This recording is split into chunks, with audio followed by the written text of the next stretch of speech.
আসসালামু আলাইকুম, কেমন আছেন সবাই? আশা করি সবাই ভালো আছেন। তো আজকে আমি কি রান্না করব আপনাদের সাথে শেয়ার করব। আজকে আমি গরুর বট ভাজি করব। তো এটার একদম প্রসেস থেকে শুরু করে লাস্ট পর্যন্ত আপনাদের দেখাবো ভিডিওটা। আশা করি সবাই আমার পাশে থাকবেন।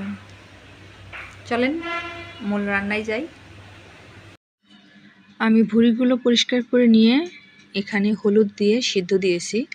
আর এখানে আমি একটু বেশি সময় সিদ্ধ করে নিব, যাতে ভাজার সময় আমাকে কম পানি দিতে হয়। তো এটা হচ্ছে আমার নিয়ম। অনেক সুন্দর করে পরিষ্কার করে নিয়েছি। এখানে যে পেঁয়াজ কুচি, রসুন নিয়েছি এবং মশলাপাতি কী নিয়েছি এটাও আপনাদের দেখাচ্ছি। এর মধ্যে হচ্ছে জিরা, ধনিয়া, গোলমরিচ, লবঙ্গ গুঁড়া করে নিয়েছি ভেজে। কিছু দারচিনিও দিয়েছি। তো আর আছে আদা বাটা, রসুন বাটা, জিরা বাটা, পেঁয়াজ বাটা দেবো না। আর এই বটগুলো দেখেন আমি ঠান্ডা করে সুন্দর করে কেটে নিয়েছি। একটু বড় বড় সাইজ করছি, কারণ জাল করার পরে ছোট হয়ে যায়। এই পর্যায়ে আমি চুলাতে কড়াই দিয়ে দিলাম, মশলা কষিয়ে নিব। তো এখানে কি নিয়েছি রসুন বাটা, আদা বাটা, জিরা বাটা, যেহেতু ভাজা জিরে দিয়েছি যেন কম, পরিমাণ মতো লবণ, মরিচ ফাঁকি, হলুদ ফাঁকি, আর সেই গুঁড়ে করে রাখা মশলাগুলো। তো এগুলো আমি কষিয়ে নিব সুন্দর করে। রান্না করতে আমার ভালো লাগে, আর যদি মন মেজাজ ভালো থাকে তো রান্না করতে আরও বেশি ভালো লাগে। সামান্য পানি দিয়ে মশলাগুলো কষিয়ে নিব। আপনাদের কার কার কাছে আমার রান্না ভালো লাগে অবশ্যই কমেন্ট করে বলবেন।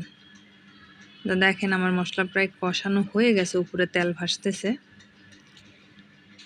এই মশলাটা আসলে মাংস যেভাবে মশলা কষানো হয় ওভাবে কষাবো না, কারণ আমি যেহেতু ভুঁড়ি ভাজি করব, ভুঁড়িটা পরে ভাজা ভাজা হবে, এই জন্য আমি কম করলাম, জাল করলাম। আর এখন ভুঁড়িটা দিয়ে দিলাম। এর মধ্যে 1.5 কেজি ভুঁড়ি রান্না করতেছি।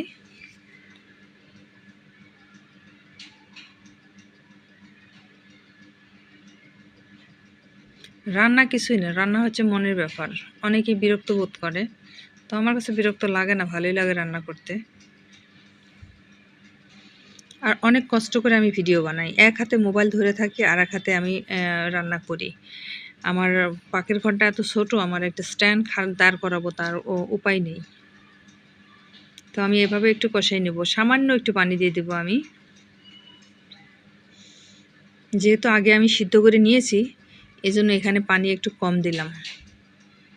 আর অল্প আঁচে রান্না করব, অনেক সময় ভাজতে হবে, সুন্দর হবে রান্না। এভাবেই আমি রান্না করি। অনেকেই হয়তো অন্যরকম করে রান্না করে, কিন্তু আমি এভাবেই রান্না করি।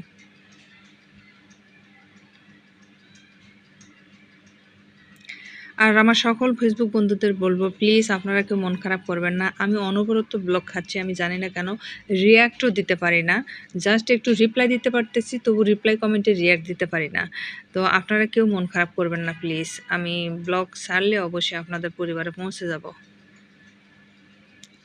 আমি চাই সবার পাশে থাকতে, সবাইকে ভালোবাসা দিতে। আমার আফসোস লাগে যখন আমার পোস্টে কমেন্ট করতেছে একজন নিয়মিত, আমি তার পোস্টে যেতে পারতেছি না, খুবই কষ্ট লাগে। তো দেখেন এখন এই যে আস্তে আস্তে তেলগুলো বের হয়েছে। আমি একটু সয়াবিন তেলটা কম ইউজ করছি, বেশি তেল না দেওয়াই ভালো। সুন্দর কালার আসতেছে, ফ্লেভারটাও অনেক সুন্দর হয়েছে, কারণ গোলমরিচ, লবঙ্গ, ধনিয়া, জিরা এবং কিছু দারচিনি ওটা আমি ভেজে গুঁড়া করে দিছি। খেতে কিন্তু খুবই মজা।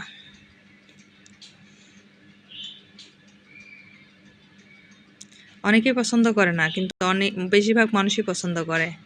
আমার কিন্তু অনেক ভালো লাগে। আপনাদের কাছে কেমন লাগে অবশ্যই বলবেন। দেখেন সুন্দর কালার চলে আসছে।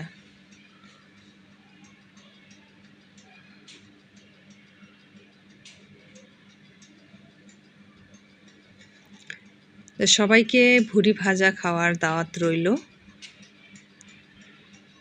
এইভাবে রান্না করে খাবেন, অবশ্যই মজা পাবেন। টেস্টি টেস্টি খাবার। সবাই ভালো থাকবেন, সুস্থ থাকবেন, সবাই সবার পাশে থাকবেন। এখানে আমরা কেউই একা সফল হতে পারবো না, সবাইকে সবার পাশে থাকতে হবে। অনেকে আমার পুরো মন খারাপ করেন, কিন্তু প্লিজ মন খারাপ করবেন না। আমি চেষ্টা করি সবার পরিবারে যেতে। ওকে, হয়ে গেছে আমার বট ভাজি। Thank you.